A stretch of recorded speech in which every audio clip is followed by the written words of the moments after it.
that, I do want to mention that I get a lot of questions, I'm on the street a lot of questions about Haiti, and all I can say to you is we talked about the number 13 for years, and it happened on the 13th.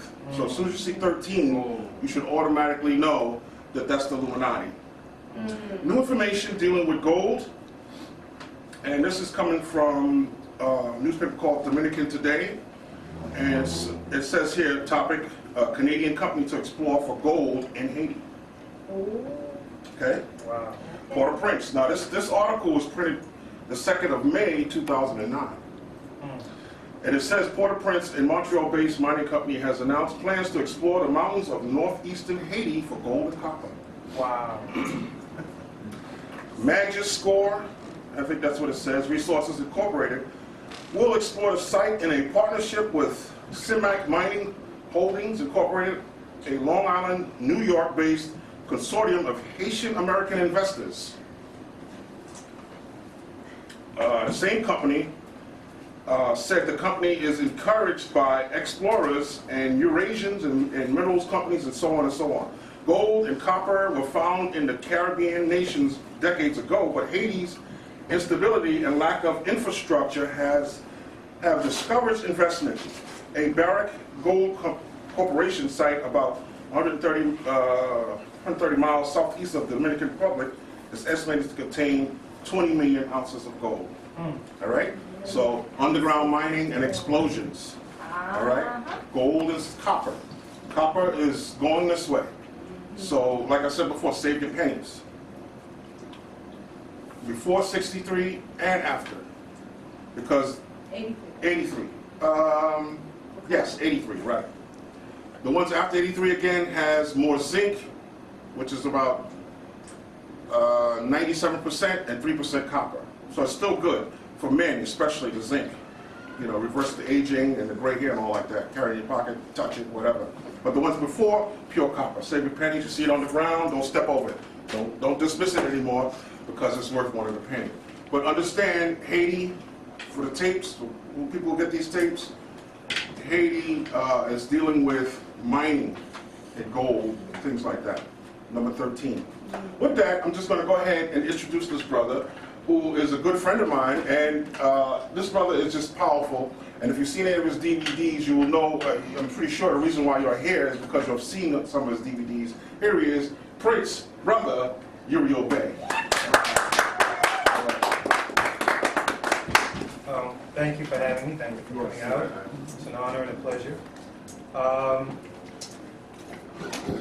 I'm going to be discussing a myriad of things today, which will deal with, of course, to a large extent, many of you who have seen my tapes, is dealing with law, language, and in particular today, along with that will be inheritance. And that is a topic or subject that I find, many of us, particularly in the Moorish circles, who at one time or another did deal with, it seems have veered off or just forgotten about the issue, or have been, how can I say, they've gotten sidetracked or whatever. But it's important, it's imperative that for those of us in particular who are dealing with law, nationality / nobility, that we take into consideration that there is no true nationality, no nobility, and the exercise thereof or implementation thereof without fully comprehending or understanding inheritance or inheritances, the law of inheritances, appanages. And when I say appanages, dealing with inheritance, I'm talking about not appendages, which of course is something that is added on to something else, but appanages specifically deal with inheritance. Now, those of you who may have attended lectures with other speakers like True Master, Brother Asir, and others who have touched on aspects of the Holy Roman Empire, during the Moorish Empire, or the rule of the Moors.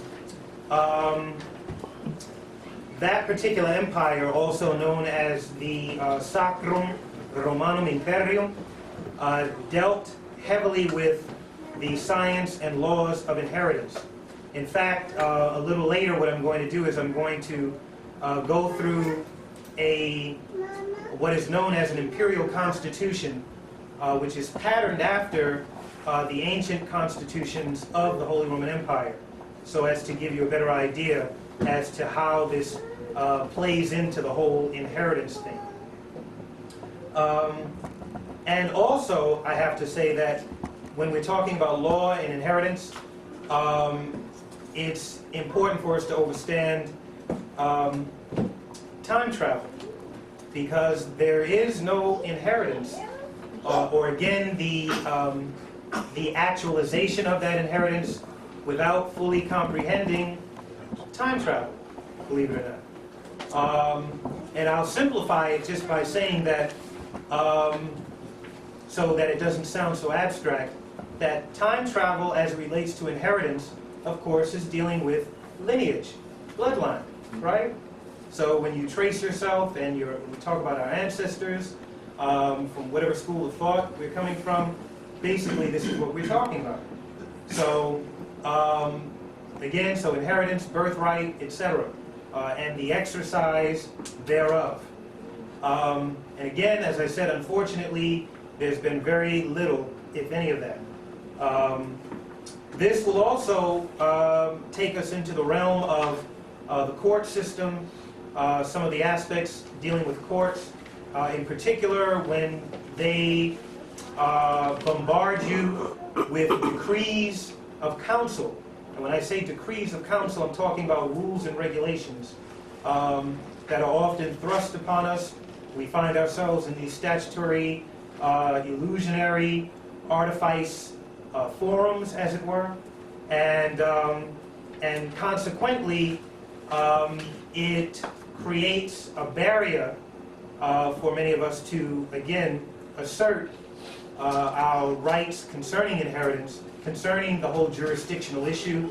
I know many of you who have been doing research and listening to a lot of these tapes and things over the last few years have come to know different things about the issue of jurisdiction or judicature.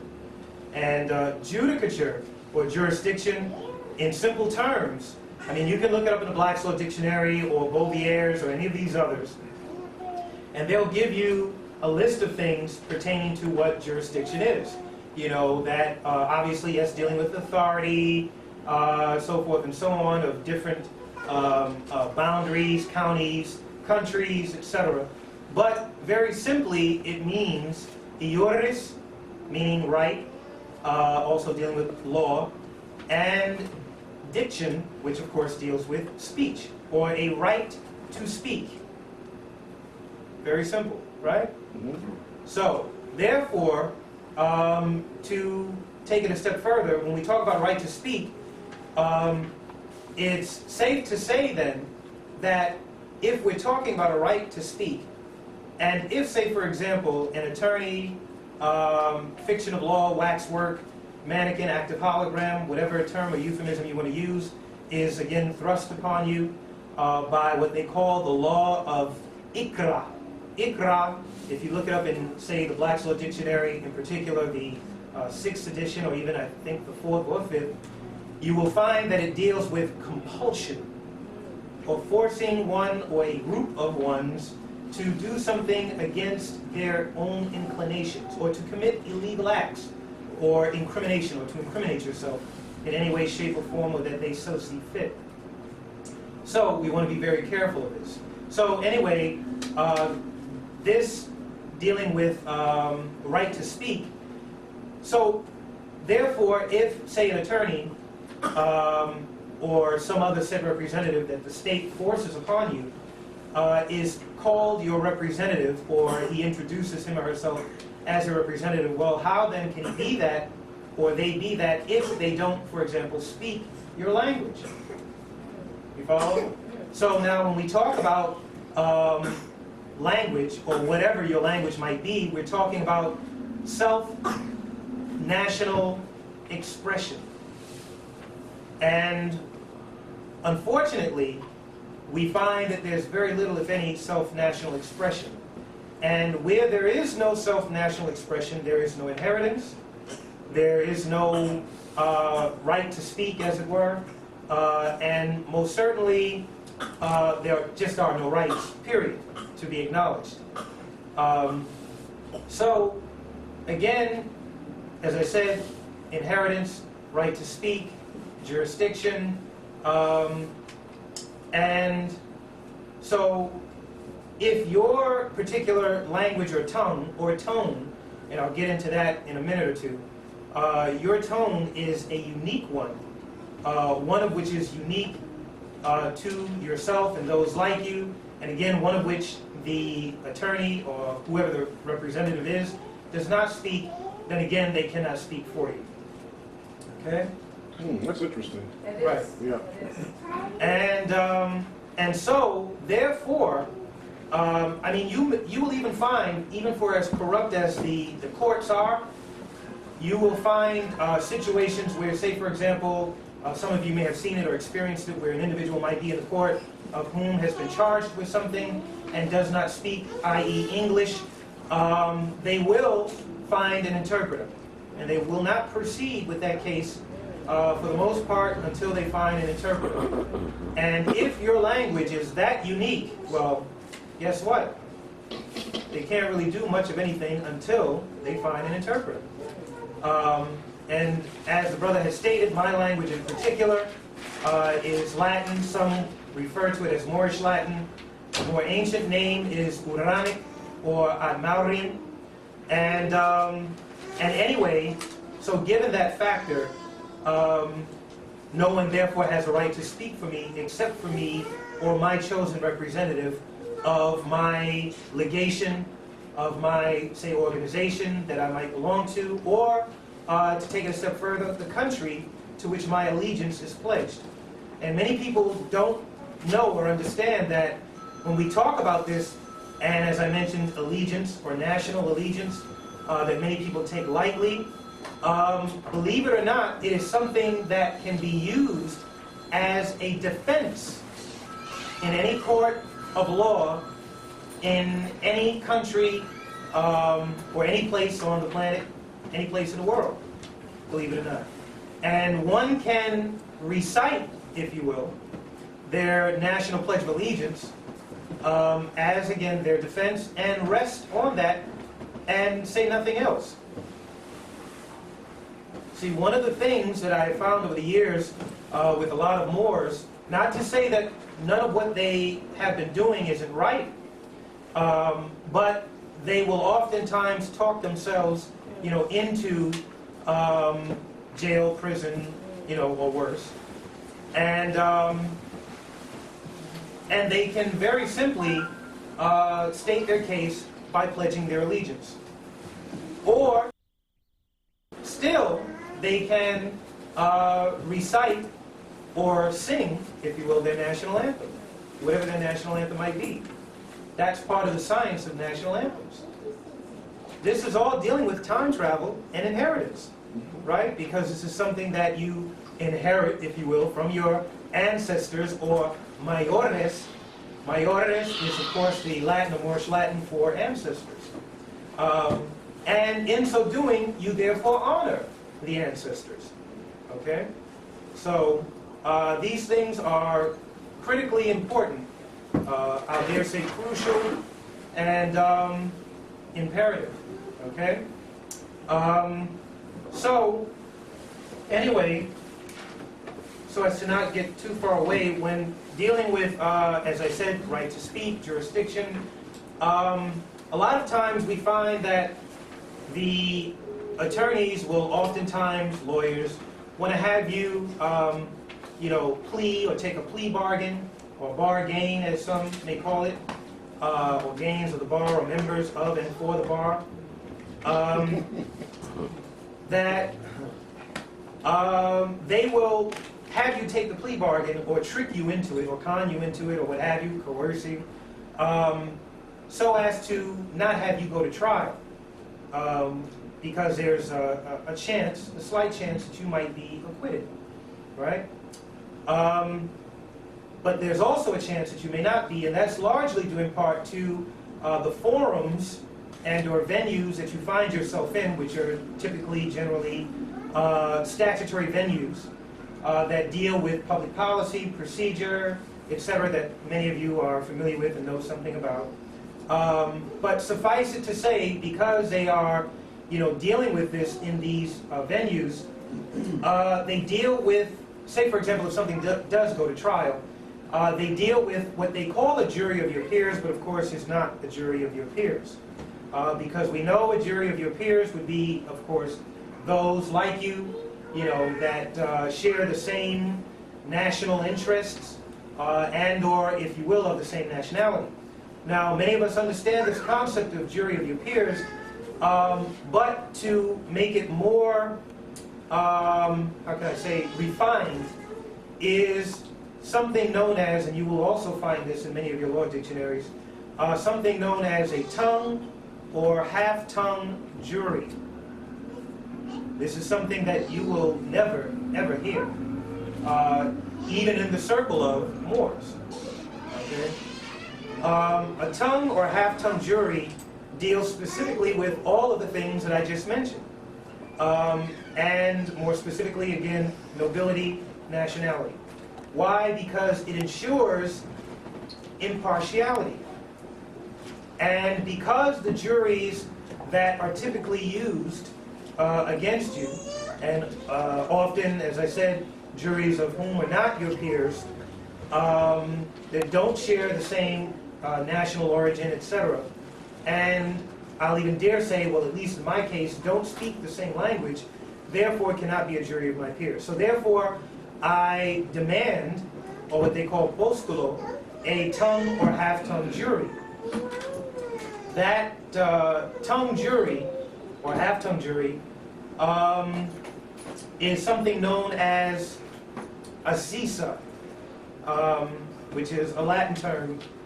You'll also find a sees, a size, a cise, and it is a jury which is similar to many juries that you find today, the 12 jurymen, etc., made up of 12 men or women of a jury.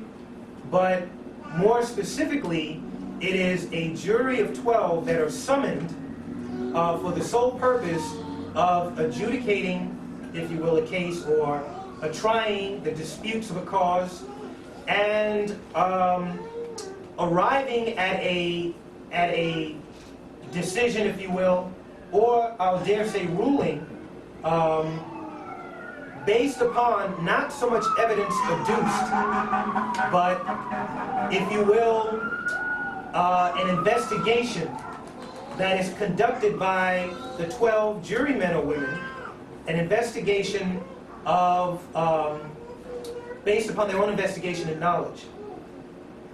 So again, they're not dealing with evidence, of course, that most juries deal with.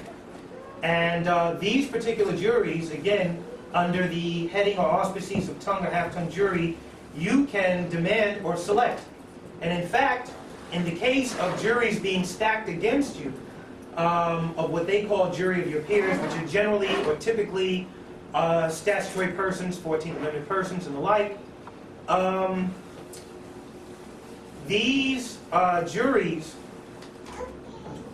as I said, of which are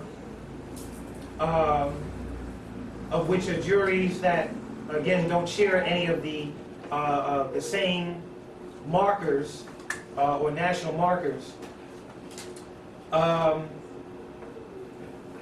This tongue or half-tongue jury is something of which you must demand. You have to demand a tongue or half-tongue jury. It's vitally important. Vitally, vitally important. And as I said, this ACISA jury, coming under the heading of tongue or half-tongue jury, is also a jury that is reflective of particular writs, legal writs, that the defendant can use or utilize in that case. Okay? those writs are, before I go any further, if for any reason some of you are not with me, or it sounds strange, or you want me to repeat something, or break it down even further, I'll be glad to do that, okay? And I know that typically there's usually like a question and answer portion of it, but more importantly, I want you to really get or fully comprehend everything that I'm saying, okay? So, there it is. But anyway, yes. Sorry. Don't be. The tongue or half-tongue jury, exactly who will it consist of, and can I request Moors in that present state? Well, that's the whole science and nature of it. In the question and nature of judicature, i.e. jurisdiction, is that you are, again, demanding, not asking for, well, do you think I can know? You're demanding a tongue or half-tongue jury respectfully, but demanding it nonetheless as you have a right to, because you have a right to a jury trial, right? Of course, you will find yourself in many statutory forums today where they'll tell you, well, there will be no jury trial, like, say, for example, housing court, or most administrative forums. Right, a bench trial and the like. But rest assured, or shall I say, make sure that you, I don't care what the forum is, that you always demand a tongue or half-tongue jury trial. And even though it may sound odd to them, that's neither here nor there, because it's not about them, it's about you and your freedom, and you asserting or exercising your right or rights, okay? And in so doing, you then honor your ancestors, okay? Very important, because then this ties you into, or brings you back into, again, the whole issue of inheritance, right? And let me just say this too, and one of the reasons why I touched on this whole language issue and tongue, half-tongue jury and the like, is that it plays into the acceptance of that inheritance. In other words, there can be no inheritance without a formal or proper acceptance of that inheritance. You have to actually make a formal acceptance of that inheritance. Those of you, or many of you who, for example, may have come through the Moorish Science Temple of America, and you've seen in the Constitution and bylaws where it says that with us all members must proclaim their nationality, not that you should, not that you ought to, or that because, the sun is out, it's a nice day, but that you must. And the same holds true with all of those components or elements of nationality, and the major one being inheritance and the exercise again thereof. And so there must be a proper acceptance of that, which is generally done orally or written via whatever language of that nation is. When you make that too, when you're claiming your nationality, to whom and where are you making that to? Right. Well, to whom and where is governmental or government forums. In other words, for all the world to see and know the truth, to which shall never pass. You follow? So in other words, you're making a government record of it. Whether you're doing it on a county, state, or federal level, whether you're doing it internationally, what have you. And then, thereafter, acting it out. You follow? Because more importantly than any of it is you acting upon these said promulgations, declarations, asseverations, and the like. Okay? Would it have anything to do, then it's not necessarily important to go to, for example, Social Security office. Let's say you become a Moorish American, you're claiming your nationality, the whole thing, but under your Social Security statute, it says that you're black or Negro. Right. Or something like that. Now, do you go and change that, or when you make your statement to the state and to the county, is that enough? In some instances, it may be, and that depends on the individual. And I say that only because, similar to like tax issues, it doesn't. There's no one blanket thing, if you will, that applies to all. because it's like a case-by-case thing. But for the most part, you can do that with Social Security if you so desire, for those of whom are utilizing it. But for those who aren't, well, obviously there's no need. So I hope I've answered your question. No, you did. Okay, no? Sure. Juries of your peers. Mhm.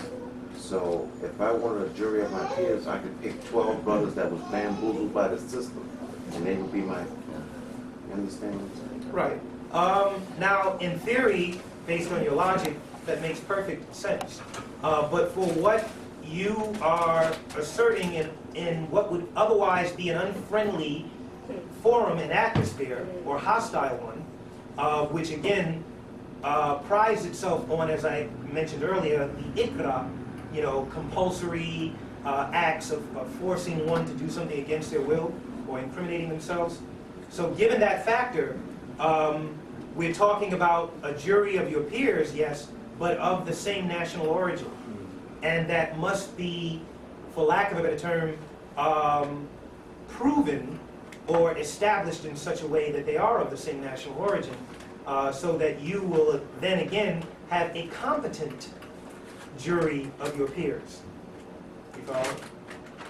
And there must be some demonstration, of this. Otherwise, it's really a farce. You follow?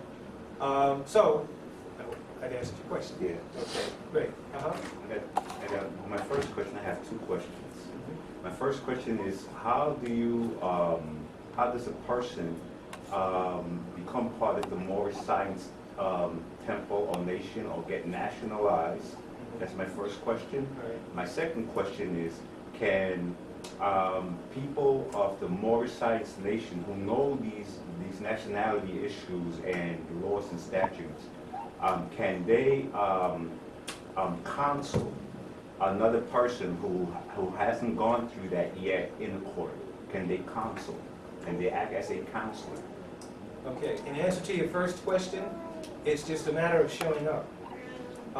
Meaning, as you alluded to, the Moorish Science Temple of America, it's just a matter of going there and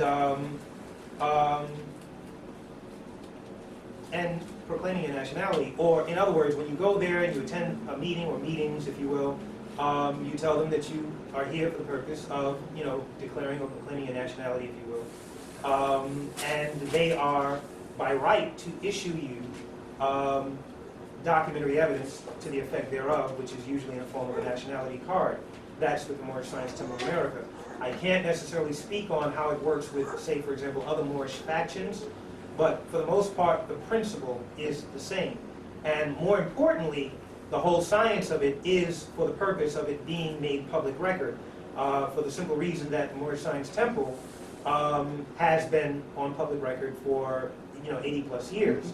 So therefore, by how can I say, the logic then follows, or should follow, that its members therefore are on public record and are to be vouched for, if any, say, incident, legal or otherwise, may arise. You follow? Now, as to the second part of that question, if you can repeat it. Well, before you repeat it, we do have a brother Sharif coming in from the Moorish Science Temple, and he'll be able to answer or take you through whatever you want to go through with that. Okay. And second. Right, the second part of the question, if you can repeat it quickly, please. Oh, no, I think you answered it. You said that by going there, they would vouch for you as a member of the Moorish Science Temple of the same nationality. Right. The second part of the question was, if, for instance, if I had a court case or an appearing has summons to go and had to appear, are there members, even though I'm not a Moorish, I haven't gotten to that point yet, can I have somebody that will be able to represent me or counsel me, be my counsel, instead of getting involved and objecting to stuff I wouldn't even know what I'm objecting to, like not having a lawyer. Right, right. Well, as is often said, "Warbum sat sapientis," or "word to the wise," and those are, how can I say, wise thoughts. in your question form, and it's always important to have counsel, particularly if one feels that they themselves are not versed or well versed in, say, areas of the law, or i.e. defending themselves or the like, and theoretically, this is how it's supposed to work if you are obviously a part, just like if you are a citizen of some said nation, because when we talk about members, we're talking about citizens of something, right? And so therefore, there should always be a legal counsel for that person, whether it be in an individual or a group of individuals that represent this individual in these types of affairs, these types of legal affairs. Now, I don't know, did I answer that question? Did I answer your question? You answered to the degree where there will be some kind of legal counsel, but I'm still under their jurisdiction, Right. because I'm not a Moor. Well, right. Well, sadly, we find that a lot of Moors are still under the jurisdiction by virtue of, because you're treated according to how you behave, right? And so, if your behavior is that of, i.e., Negro displaced person or the like, well, then you're treated, accordingly. I mean, that's just universal, law, principle, and the like. So, therefore, one thing must be indicative or reflective of the other. And as to, I think there was another part of the question where you said or asked if, say, a Moor or someone from any one of the said factions can represent someone of whom is not or has not proclaimed themselves to be a Moor. That's a very fine line, and it's really a judgment call. It's not one that I would necessarily recommend, and it's not to say that it has not been done. But again, I would not strongly recommend it, but again, that's a judgment call for whatever individual of whatever given faction, group, organization, or the like. You understand? Anyway, as I said, all of these things are key components and elements of inheritance. And when I say that, when I talked about the tongue, half-tongue jury, and stress the importance of language, this is generally or typically done through something known as cretiones. Cretiones only means, again, a formal acceptance of inheritance. Let's not mistake this for Cretan, which, of course, the prefix of it is spelled the same. And as many of you know about Cretans, which is another word for Christian, not to insult anyone's beliefs or religion or anything like that, but by their own definition, and not to veer off, Cretan means Christian, and one of whom has a series of congenital deficiencies or maladies, which culminate into something known as myxedema or myxedema hypothyroidism, which is dealing with a blood and bone deficiency, which basically is due to a deficiency, if you will, of melanin. So you're saying only white people could be Christians? Scientifically. Scientifically. And if we're dealing with science, you follow? Then we're talking about it from the perspective of, again, what is charted in terms of electromagnetic spectrum, dimensional separation, genetic makeup, molecular structure, and the like. You follow? If, say, for example, this is why, religion by and large, and in particular Christianity, they're based on what? Belief. You follow? As opposed to what is actual, factual, or truthful. You follow? So you can believe that you are all you want, just like I can believe I'm 80 feet tall, but the reality is, we know I'm not. You follow? Now, of course, we can get into semantics, based on one's perception or awareness. Well, you are 80 feet tall, but that's another discussion. But anyway, so not really getting too deep into the whole myxedema hypothyroidism, which basically is an underactive thyroid or a deficiency of iodine deficiency or a lack of the particular hormones tetraiodothyronine and triiodothyronine known as T3 or T4. Again, this is all relating to, again, inheritance, jurisdiction. It's also dealing with, well, as I said, the unique issue of jurisdiction. Right. And you can actually prove jurisdiction or lack thereof based upon genetics. I mean, if you're that skilled, if you're skilled enough to do it, and work your way back into the law and vice versa. You follow? I'm smiling because I just love this, you know. I really do. I really, really do. And so, anyway, so we're talking about something also known as, and you'll often hear me go into these Latin terms, but ius e norma loquendi, which is the right and rule of speech. Again, right to speak. And the right and rule of speech, going back to the Aziza, which is dealing with, as I said, the 12 jurymen that you yourself will select, specific onto your own national makeup, if you will, also deals with a specific writ, or kind of writ, known as an Aziza writ, which is an ancient writ, or known as an ancient species of writ. Species. Hence is where the term special comes from. So no one is really special. They are special.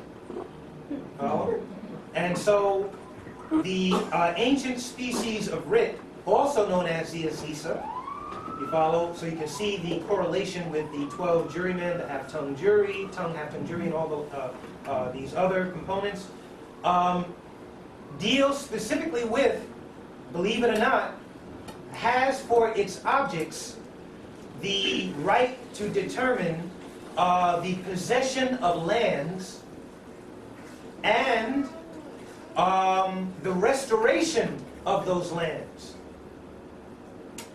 This is a writ dealing specifically with a type of jury on one hand, and on the other, something of which can be used in any and all instances, much like the so-called habeas corpus that you hear a lot about, or which is supposed to be the great writ and so forth, which, as I stated, I think perhaps, well, on one of my other tapes or even one of my books, where I talked about habeas corpus actually as a misnomer, what they call habeas corpus, saying that you have the body. And it's inaccurate or a misnomer because to say that you have the body is really an incomplete statement. If I said to you, you have the body, you would say to me, you have the body what? But if I said to you, produce the body, well, that says a lot more because it's of the imperative mood, right? And it's an order. I'm ordering you. So what they say habeas corpus is, in the form of an order, is not really an order. It's, again, an incomplete statement. But if I said produce corpus, produce the body, then again, that is an order, right? So, these things are very, very important. But anyway, as I said, this Aziza dealing with the restoration of lands or the possession of lands, again, deals specifically with the issue of inheritance, right? But again, this is not really asserted or predicated enough because enough of us do not know about it. Or many of us who have bits and pieces of things, you know, have, if you will, the peripheral information pertaining to it, and not necessarily the heart of it or the core, which is the key tone. Okay? And tone, of course, again, dealing with tongue, right? Speech, right? And so when we understand the tone of it, then we understand time travel in its essence, which is really radio or radix or root emissions. This is what so-called time is. Time, if you will, as I said, root or radio emissions, is also verbal tenses, right? When you learned languages, I don't care whatever language it was you learned in school, you dealt with conjugations, right? Conjugation is dealing with verbal tenses. And verbal tenses deal with conjuring things, or what they call tension, or temporal states of awareness, or in this case, temporal or continued states of awareness. And so when we understand this, then we understand what has happened in the whole science of geography And if you don't understand geography or true geography, then you cannot make the accurate or necessary or proper claims, again, creaciones, to what that inheritance is, right? So when we understand or comprehend true geography, then we understand where things are placed, where they're actually placed, names, placement, and the like. And if we don't understand this or comprehend this, then we're talking about displacement of those things. And a displacement of geographical names of places, countries, kingdoms, dominions, empires, and the like, then we have temporal displacement in the mind. Right?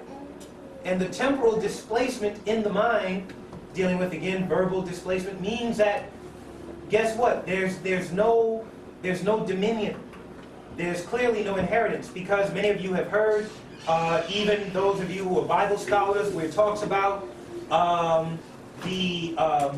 can I say, the power to name something, this power to have dominion, or the power, if you will, or potentiality to name something, is a potentiality or potency to have dominion. Okay? And so there's not enough naming going on. And you know why there's not any naming going on? Because it goes back to the heart of the issue, as I said, language or lingua. You follow? And once this is looked at, then you can begin naming things. So that you don't have to go by, well, this is what it's known by throughout the world, or what, say, for example, the Europeans might call it, or curdled milk ones, or enchanted phantoms, or whatever you want to call them. But the point is that you are now naming things based upon your own, right, your own determination. You're making the determination of what it is, what it's called, where it is, and the like, geographically speaking. Okay? So when we understand this or comprehend this and we look at it, then we're talking about the true science of casting spells. And you've heard people talk about this time and again during lectures, you know, with the science of spells and spelling. But there can't really be any true casting if there's no true language that you identify with, if you will, to call your own, and that you exhibit, you follow, in your day-to-day workings or how you live and whatever, particularly in these so-called legal forums. Okay? Because, truth be told, with all of the issues that we're dealing with, many of which tie back into money, monetary issues, economics, if you will, commerce and the like, all of these things, believe it or not, are rooted in land. And when we talk about land, again, we're talking about inheritance. You follow? Because he who what? Rules the land makes the rules or the law or the like. You follow?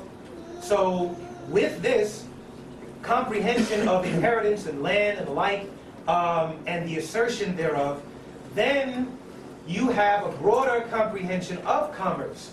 Because commerce, particularly when we're talking about commerce or the type of commerce that I refer to as somatology. Somatology commerce is dealing with the commerce of substance. In other words, like the brother often talks about gold, silver, copper, and the like, or these natural minerals and ores of the earth. Then we're talking about the commerce of somatology, as opposed to Vivgior, what is known as Vivgior spectrum analysis commerce, which is based on speculation. And that's the commerce that you find yourselves, or many of us find ourselves in currently, okay, with the Federal Reserve note and all of what you've come to know about the FRN and the commerce that mirrors it, you follow, or that is reflective of it. This is, again, spectrum analysis commerce or kaleidoscope commerce, also known as colorable commerce, right? Many of you know about colorable law and the like. Well, this is what we're talking about in what they call Vivgior commerce.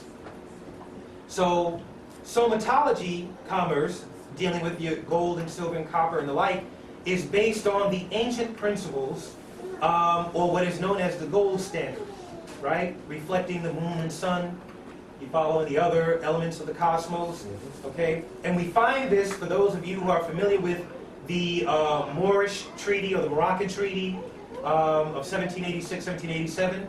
Okay, this treaty, of which is still in force, but many of us, for whatever reason, seem to overlook that, or don't have enough faith in it to utilize it in these forums, legal forums, because of the intimidation factor or whatever you want to, however you want to look at it. But this treaty, if the treaty is still in force, right, then, which was made under the gold standard, then it's safe to say that this is the standard that you should be standing on, under, or however you want to look at it, but nonetheless, the standard by which you should be asserting whatever your said rights, tongue, nationality, nobility, and the like is. Comprehend? Great, good. So, as I said, so when we consider all of these things, we're talking about balance as opposed to imbalance. We're talking about, as I said, placement or proper displacement opposed to displacement. As I said, verbal tenses. And then we are also talking about the four powers. The four powers are powers that involve language, or the use of language. Whatever that language might be, unique to your own, again, national, genetic, molecular makeup.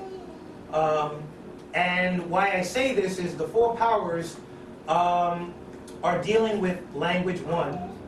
2, the use of that language. 3, how that language is to be spoken so as to be able to cast the right spell in whatever given situation at whatever given time. And 4, how to express the subject involving whatever matter it is. You follow?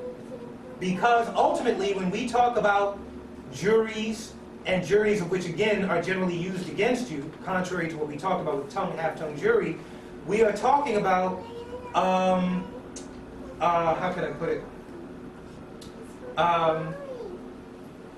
We're talking about juries that are, well, basically foreign, obviously, to yourself and to the jurisdiction to which you're claiming. And therefore, well, why would you want to be under a foreign jurisdiction or something, foreign to yourself? But there's another point that I wanted to make regarding that, and that is that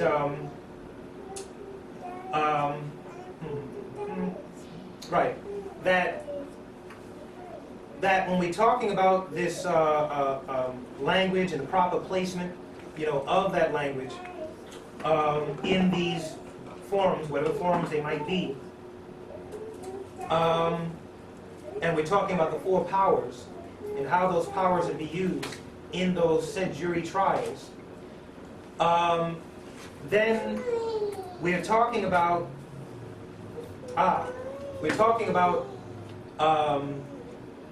sentencing, convictions, right? Because individuals ultimately of whom are found guilty are convicted and they're sentenced, right? Found guilty and all. So, conviction is dealing with what? Language. I said something, I said it with conviction, right? And if ultimately after the conviction I'm sentenced, then we're dealing with sentences, sentence structure, right? Or a particular type of mathematics with that sentence or sentence structure. And so the convictions that are typically going on a day-to-day basis, which goes back to the whole Cretinism thing, are essentially Christian convictions, or more accurately, damnations. This is what it's called, damnation. Whenever you're convicted, it's called damnation based upon a particular religious belief, though they may call it or hide behind what they call law. It's basically religion because it's based on belief. They presume something, right? And they assume or presume you to be guilty. And so therefore, it's all based on belief. We know this based upon the current economic system, right? Or commerce system, which is based upon, many of us have talked about it with the whole redemption thing, you know, creditor, debtor, right? We know that credit, right, as in credo, means belief. I believe, you believe, he, she, it believes, right? Which is an indicative active verb when we say credit. So therefore, if a so-called creditor says that you are a debtor or that you owe something, they're actually saying, based upon their own conviction, you know, finding you guilty, they're saying that you are, one, insane or out of your mind, right? Because to say you're a debtor is basically the opposite of, well, what's the term or word for yes? The term or word for yes is sane or ita. Sane, S-A-N-E, sane. I'm sane, which means yes. So if I'm not sane, then therefore I must be insane. And insane is no. You follow? So that's why a debtor is often referred to as, within the inner circles, as Mr. and Mrs. No. Right? This is what the creditors refer to you as, Mr. or Mrs. No. And this goes into the area of Dr. Jekyll and Mr. Hyde. I know this sounds strange. I know it's like, what the hell is this guy talking about? But when I say Dr. Jekyll and Mr. Hyde, I'm talking about something that deals with inheritance, believe it or not. Because if you look up the word hide, it has nothing to do with hide and go seek. They have us thinking or believing something or a definition of something based upon our current references or ill references, right? Which is based upon our so-called formal education or miseducation. So when we look at hide, in truth, hide means a measurement of land. Right. Hide also means noble or nobility. Again, inheritance, nationality, and the like. You follow? So we're talking about hide, or in when they talk about what's this other thing? Heide. As in the German, when they talk about Hansel and Gretel. But anyway, hide or Heide, which, as I said, deals with a measurement of land, also dealing with a place of a noble. We're therefore talking about Dr. Jekyll, Mr. Hyde, right? Because, and think about it now, many of us who grew up on these movies, whatever Dr. Jekyll, Mr. Hyde, whatever version, old or new, many of us were intrigued by the Hyde character more so than we were the scientist of Dr. Jekyll, because he was boring, right? Face it, you know. Yeah. We wanted to see the monster, right? Okay. So, Hyde, believe it or not, we were intrigued with it for the simple reason that this character and the name, more accurately, spoke to your genetic makeup and the composition of your genetics. It was telling you something about the whole science and issue of inheritance. But that was layered over, you know, in this character in movie and fantasy and whatever. You follow? And this is why any one of you who are dealing with or thought to deal with the issue of hidage, heidel, hence this is where the term hidalgo comes from. Many of you who know something about history, whether you're talking about the Treaty of Guadalupe Hidalgo of 1840-1849, which was dealing with what now is called New Mexico, you know, and Arizona and California, and the gold rush, by no coincidence, all during that time, the Treaty of Hidalgo. Hidalgo, as I said, of course, Hyde, dealing with measurements of land, hello, and algo, as in the Spanish, Hidalgo, deals with nobility, de buenas lugares, a man of a particular or good situation, and algo, dealing with land or property, right? So, anyway, as I said, those of you who are dealing with this issue or attempting to deal with this issue are thought to be troublemakers, right? Impeders, those who impede, as in the devil's imps, i.e. infidel, because infidel is just another word for devil, or those who don't ascribe to our belief or our way of doing things, or our rule, if you will. Okay?